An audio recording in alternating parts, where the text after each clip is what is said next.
issue of children's rights, which has come to the Supreme Court. As you well know, that the Children's Act in Kenya, the Constitution of Kenya, the UN Convention on the Rights of the Child says that we must always put the child's interest first. But our Constitution also says that there is parental responsibility and parents should be also responsible for their children. And therefore, we had a case where we had to address the two competing interests, which is the best interest of the child and what are the rights of the parents and the responsibility.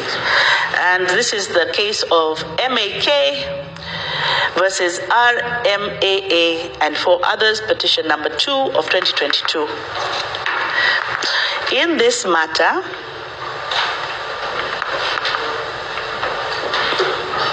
this was actually quite a convoluted matter. So, this couple get married. One is a Kenyan of Asian origin, one is a Kenyan of African origin. They get married under the, they got married under the African Christian Marriage Act.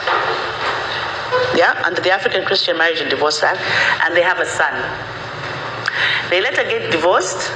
They are still friendly to each other, and they set out a parental responsibility agreement.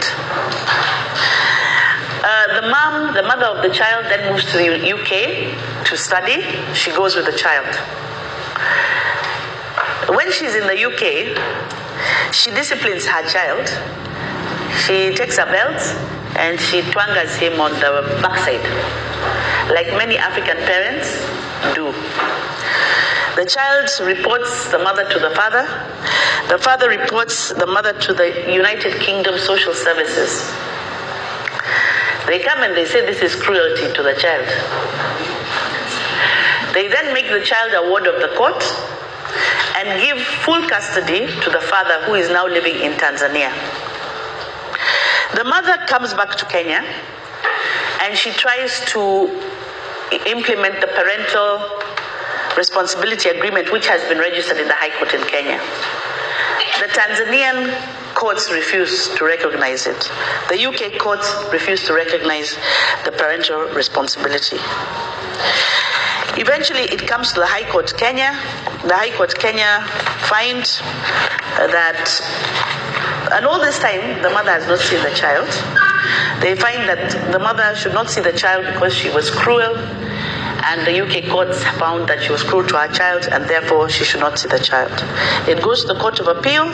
The Court of Appeal upholds the High Court. It comes to us. And we decide it's a constitutional question on the issue of parental responsibility, parental access to the child. And we had to determine a number of things. By this time, unfortunately, the child is already 18. This case started when the child was 9. Now, the child is 18. We did say, however, that we faulted the UK. There was no medical report that was taken to that judge, and the UK perhaps ought to have taken into the culture. What is the culture of the child where they are from? The discipline in our culture may not be the discipline in their culture, and that ought to have been considered, since it was not, there was no medical report to say that the child had severe injuries. The mother had explained that she had used a belt to beat the child on the buttock when he was naughty. So we felt that that ought to have been taken into consideration. But more importantly, the parental responsibility agreement that was registered in Kenya should have taken priority. It was the first registered. The child is a Kenyan child.